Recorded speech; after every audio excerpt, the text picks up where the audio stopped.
Good evening, ladies and gentlemen. Bharat badal gaya hai.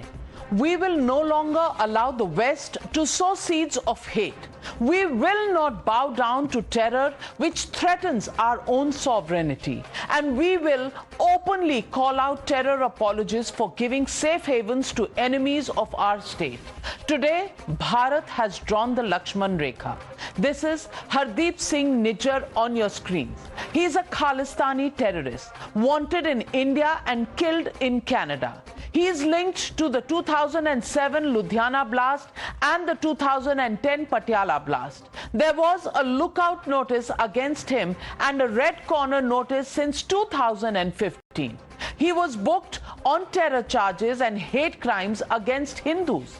And yet Canadian Prime Minister Justin Trudeau gave him shelter and shed tears over his murder. But India has read the Riot Act against Canada. In an unprecedented diplomatic strike, India has suspended all visas for Canadians and called it a terror heaven. Watch how tensions have escalated over Trudeau's Khalistani appeasement. This is Hardeep Nijjar. He lived by the gun and died by the gun. A Khalistani terrorist, a wanted man in India.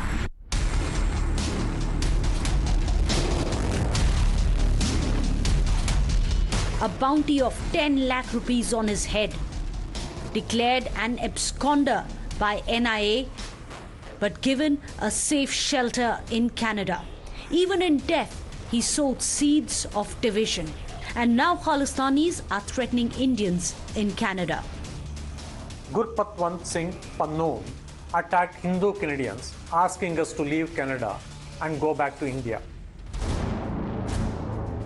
But first, let's tell you how Nijjar's murder led to an unprecedented diplomatic showdown between Canada and India. Instead of cracking down on Khalistani terror, Canada made wild and prejudiced accusations against India. Over the past number of weeks, Canadian security agencies have been actively pursuing credible allegations of a potential link between agents of the government of India and the killing of a Canadian citizen. If proven true, this would be a grave violation of our sovereignty and of the most basic rule of how countries deal with each other. We've been clear we will not tolerate any form of foreign interference. But now Trudeau's own party MP exposes how Khalistanis are openly threatening Indian Canadians.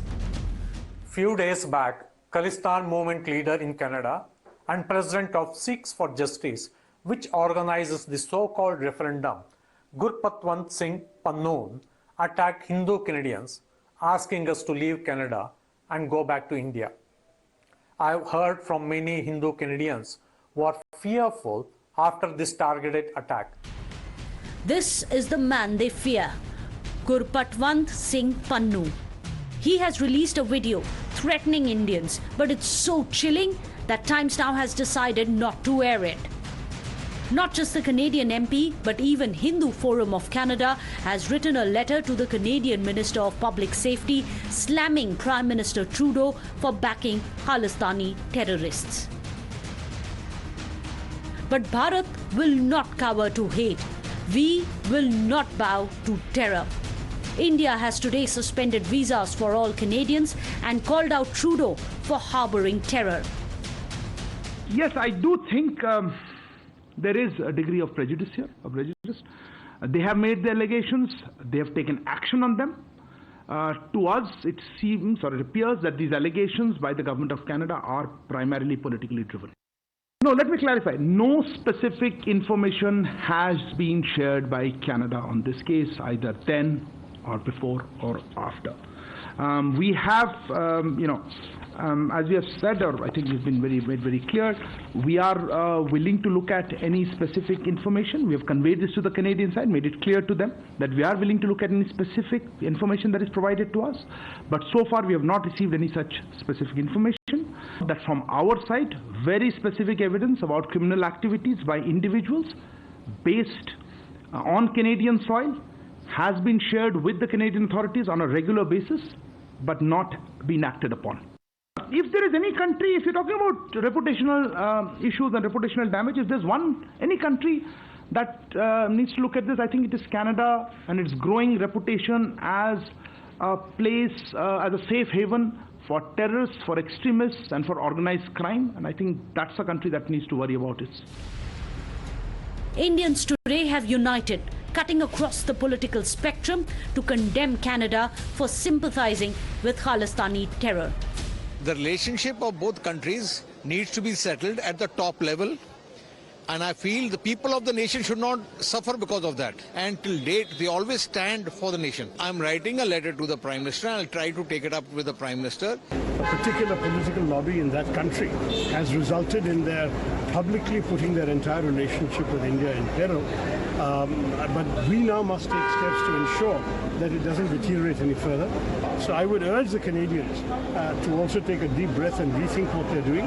खुद का उनका एक stunt है, क्योंकि इस खालिस्तानियों से उनको fund जाता है, उनकी पार्टी को फंडिंग होती है, और इस चीज के लिए ट्रूडो साहब खेल रहे हैं। मैं समझता हूँ कोई भी देश इसे सहन नहीं करेगा, और हिंदू सिख भाईचारा अगर वो तोड़ने की कोशिश करेंगे तो इसका जवाब फिर हम अच्छी तरह जानते हैं देना। Wanted Khalistani terrorists Hardeep Nijjar and Sukhdev Singh. They may have been shot dead in Canada, but others like Goldie Brar, Hardeep Singh Dalla, Lakhbir Singh Sandhu, they are still alive, plotting against India, threatening Indians. Will Trudeau's heart still bleed for them? Let's now get you a Newshour fact check, which exposes the hypocrisy of Canadian Prime Minister Justin Trudeau. In January and February, several temples in Canada were defaced with anti-Hindu and anti-India graffiti. There have been more than 10 hate crimes against Hindus in Canada in 2023 alone. In May 2023, Trudeau was silent on Chinese persecution of their own opposition leader for daring to highlight atrocities against the Uyghurs in China. In 2020, a Baloch activist, Karima, was killed allegedly by Pakistan. Despite activists and her family members calling it foul play, the Canadian police dismissed it a non-criminal death. In 2019, Trudeau buckled under pressure from Khalistanis and revised its public report on terrorist threats to Canada. Here, the mention of Sikh extremism and Khalistan, these words were removed. And not just this, there are other facts that we can tell you. And who is Justin Trudeau protecting? Nijjar, designated a terrorist by India in 2020, Punjab sought extradition in 2022 for terror charges, wanted in 2007 Ludhiana blast case that killed 6 Indians, booked in 2010 for alleged role in the blast in a Patiala temple, a lookout notice that was issued against him, and he has targeted Hindu leaders in 2015. A case was also filed against him. He was also booked in 2016 for hatching a conspiracy to kill Hindu leaders.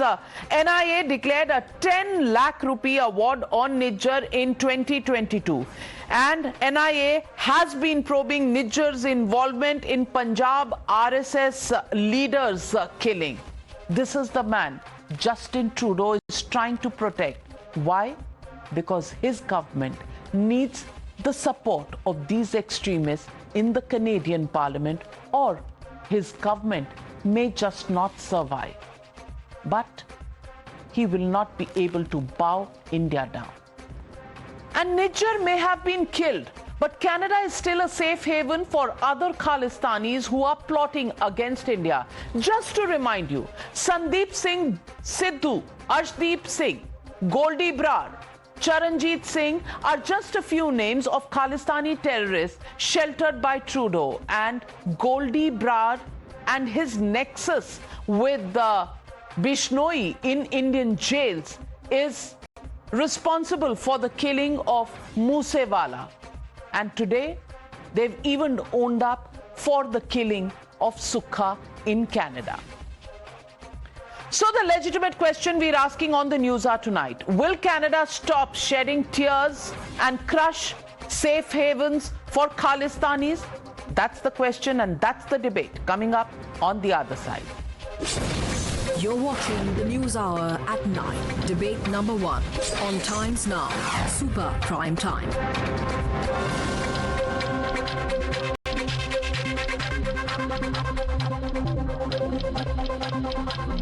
Joining me on the debate tonight, the Honourable Thomas Mulcair, former leader of the opposition in Canada. Also joining me this evening, Brahma Chelani, strategic affairs expert. And I ask you, Mr.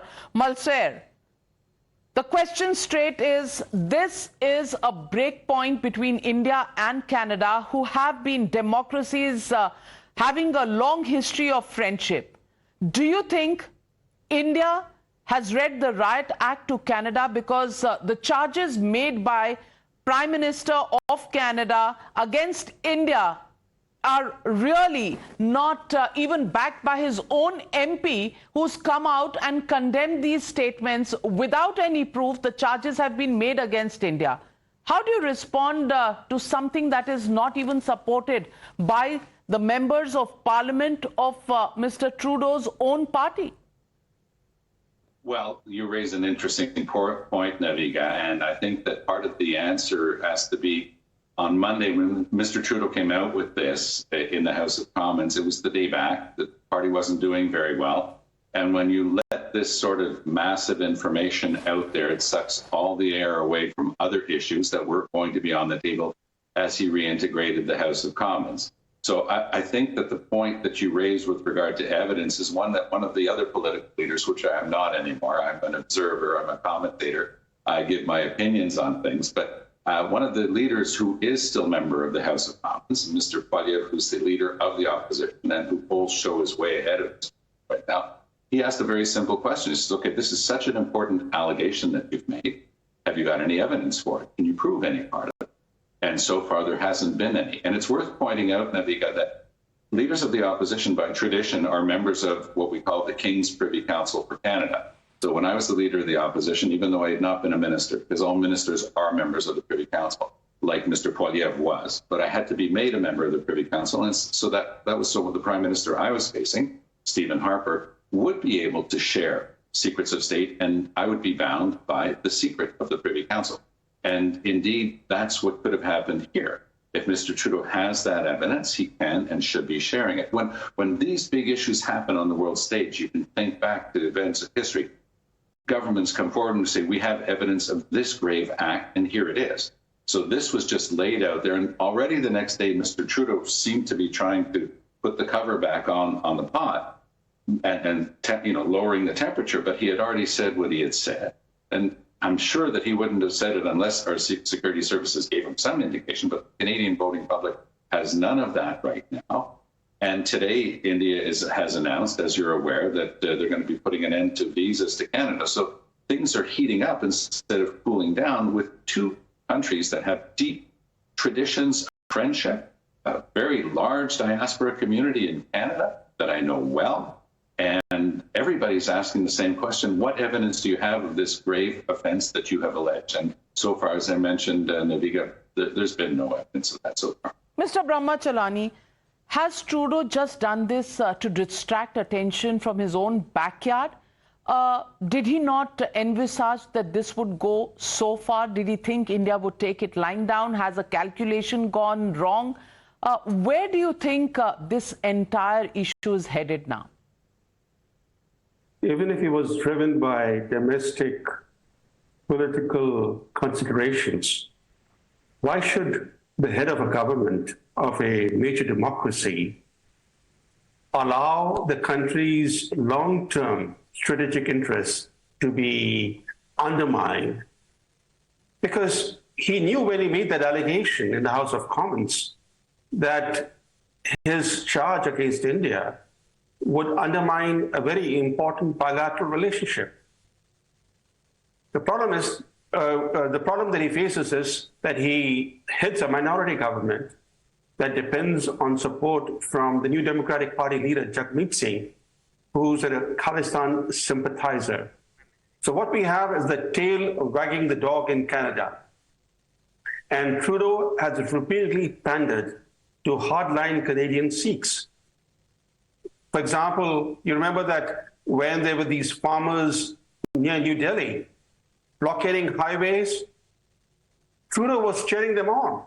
He was publicly defending the rights of peaceful protests in India. And then just later, acting like an autocrat, he declared a national emergency in Canada and crushed peaceful protests against his vaccination policy. He called their blockades a security threat akin to terrorism, And yet at home, he refuses to act against the real terrorists that are threatening not just India's security. In the years to come, these radical Sikhs in Canada will be a threat to Canada's own security. They'll be a threat to Western security.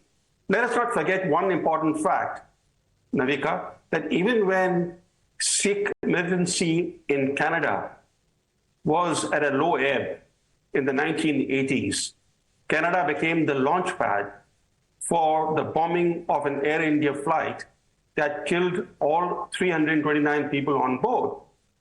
Today, Canada has become the international hub of the Khalistan movement.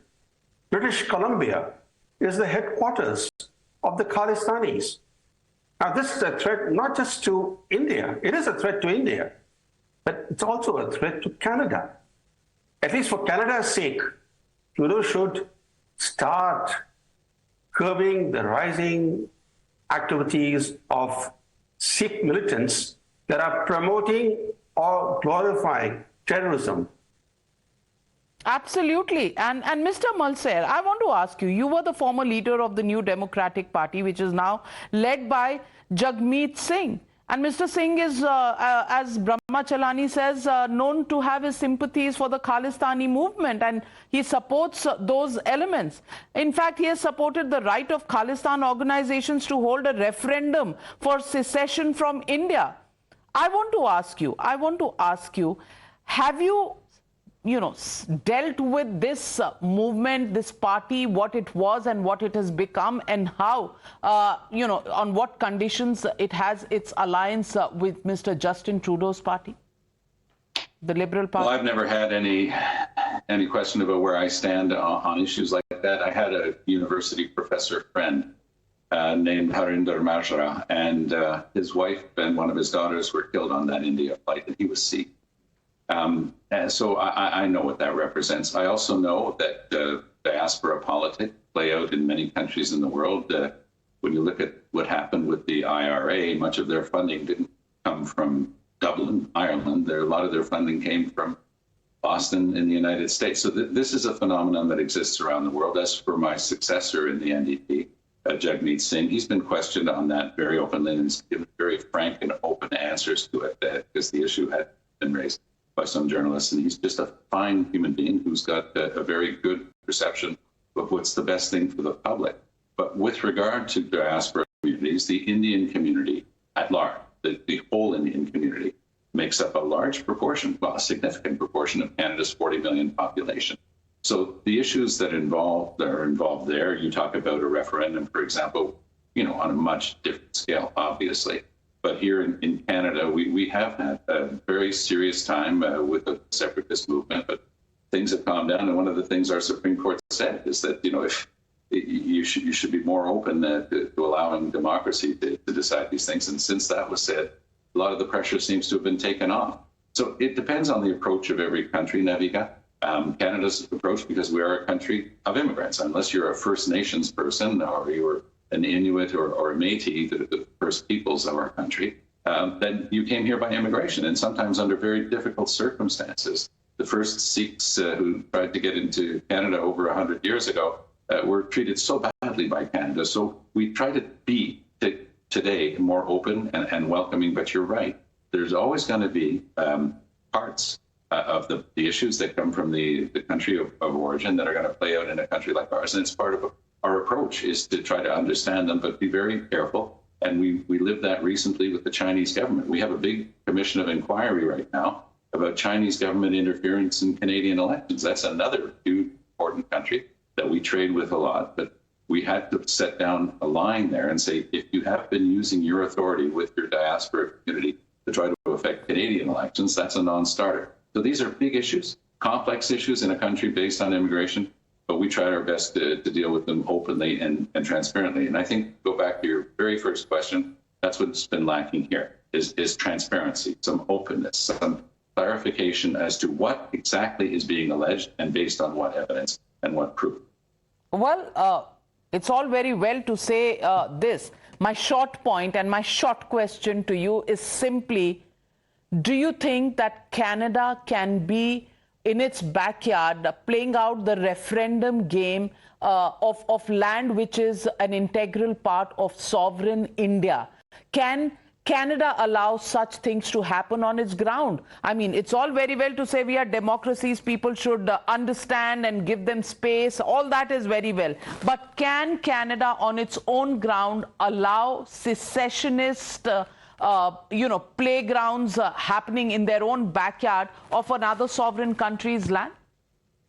There's a very big difference, in my view, Navika, between having a point of view that will be expressed democratically and one that would be expressed through violent action. Somebody who says that they want to change the democratic constitutional order in their country of origin is entitled to that opinion, but how they go about that is another thing. That's why I made the reference to the Chinese example, because there is compelling evidence that the Chinese government was indeed influencing its diaspora, and that was having an effect on Canadian elections. So we're going to have to be wise about this. We can't be naive about it, but I also believe that our approach so far has worked for our country. But I'm not in a position to make any judgment whatsoever on the approach in your country. There are countries that are considered themselves unitary states, and that any thought of breaking that unitary state is a non-starter. That's their constitutional order. Ours, and the Canadian Supreme Court has been clear on that, has been more open to that. But once you take the pressure off, it seems, here in Canada, historically, that's actually made it less enticing to go into those separatist movements. So every country's got their own formula, and I'm not here to judge or to impose mine on you. I'm just trying to explain how we see ours. Well, Mr. Brahmachalani, do you agree with the position taken by Mr. Mulcair? Because to my mind, it's soft peddling the issue. I think the referendum is not the real issue, Navika, because if you hold a sham referendum, after all, the Sikh separatists in Canada, only a fraction of the Sikh diaspora in Canada, if they want to hold a referendum peacefully, that shouldn't be our core concern.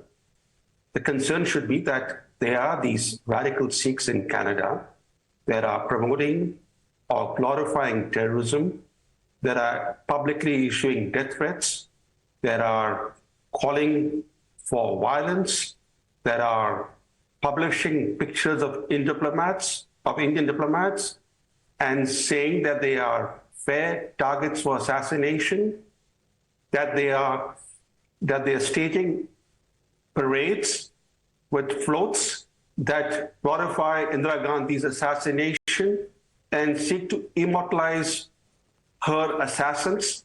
This is all happening under the nose of the Trudeau government without Trudeau's government doing anything about it.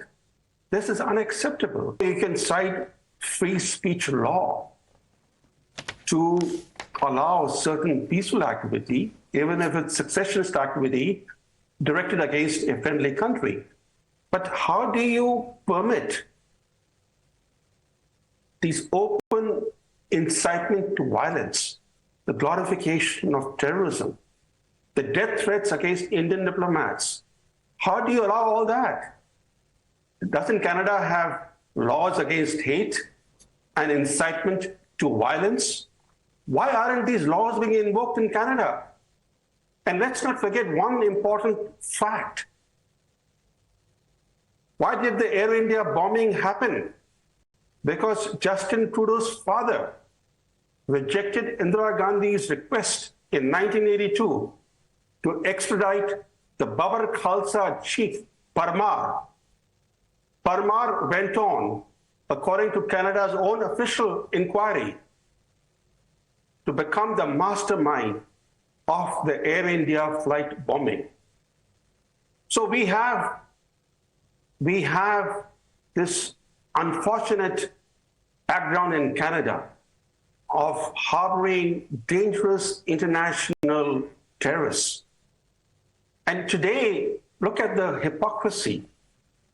Trudeau wants India to cooperate on the probe that he has launched into the murder of Mr. Nijjar. Well, seeking cooperation is good, but the fact is that decades after the Air India crash, there has been no Canadian cooperation with India on that bombing. Absolutely. Absolutely. And worse, if he wants cooperation, if he wants India's cooperation in the current probe, at least he should be willing to clean up his act at home for the sake of Canada's own long-term security. Absolutely. Well said. Also joining the panel, Wyatt Claypool, senior correspondent, The National Telegraph, and Puneet Sahni, expert on the evolution of the Sikh identity and Khalistan terrorism. He's also writing a book on that. But Mr. Claypool, let me ask you this. Is the government of Canada guilty of upping the temperatures between the two countries, which has led to an impasse of sorts, without actual evidence being put on the table, or rather what we can call in non-diplomatic language, jumping the gun just to distract attention from your own domestic problems? Well, I think this is just a continuation of what Justin Trudeau and the Canadian government have been doing in the past. In 2018, when Justin Trudeau brings a convicted Khalistani terrorist to India on a trip where the man would have never been allowed on.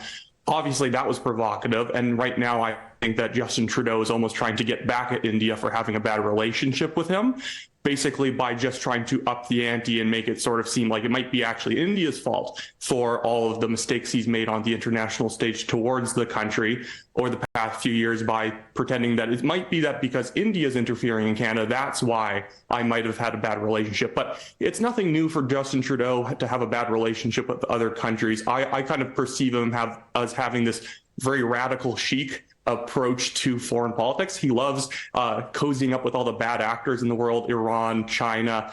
He likes to soft pedal terrorists against Israel. And of course, he's very warm towards the Khalistani movement, which is the exact same as Jagmeet Singh. Jagmeet Singh, the leader of the NDP, literally took 3 live television interviews before he was able to actually admit that Khalistanis blew up the Air India flight. But, you know, it's just one of those things. I think in Canada, they're trying to distract from their bad polling numbers. Well, so it seems Justin Trudeau's secret is no longer a secret that he can keep. Even Canadians can see through this. What does this mean for Justin Trudeau and Canada-India relations, Puneet Sahni? So thank you, Navika. I think the relations are bad, very bad, and they are not going to improve. And what I would like to bring up perspective is, you know, everybody is complaining about Trudeau, and he's of course he's like most culpable. But you know, like the Khalistanis have basically infiltrated the Canadian system, where they have basically compromised it. And I'll just give you 2 points. So first, for example, people have short memory. In 2000, and if I'm not wrong, 17. You know, an IG of CRPF, a very respected force, went to Punjab, went to Canada for a wedding. He was held at the airport for 2 days, and he was humiliated, called, you know, CRPF is indulging genocide, human rights violence, and he was deported back. And, you know, people forget about this. So, you know, and who is doing this? Because WSO has infiltrated. So what happened in 2008, the Canadian intelligence produced a report that Khalistanis are a grave threat. And the WSO, they had infiltrated that they had to drop their own intelligence that we cannot say against Khalistan. And their own intelligence has told the Prime Minister that, and Nijjar, that there was a threat on his life. What did Mr. Trudeau do about it? Absolutely nothing. And then the audacity to blame India for it? Well, Mr. Trudeau, India is not the India of the past. It will not take these kind of allegations lying down, especially when nobody in your own country also believes that the allegations without evidence that you have to offer have any credibility whatsoever. Justin Trudeau standing alone, nobody is actually going to give support to his allegations. But is it dramatic time for Canada? Well, it's something Mr. Trudeau will have to think about. Thank you very much, gentlemen, for joining me on the News Hour, debate number 1.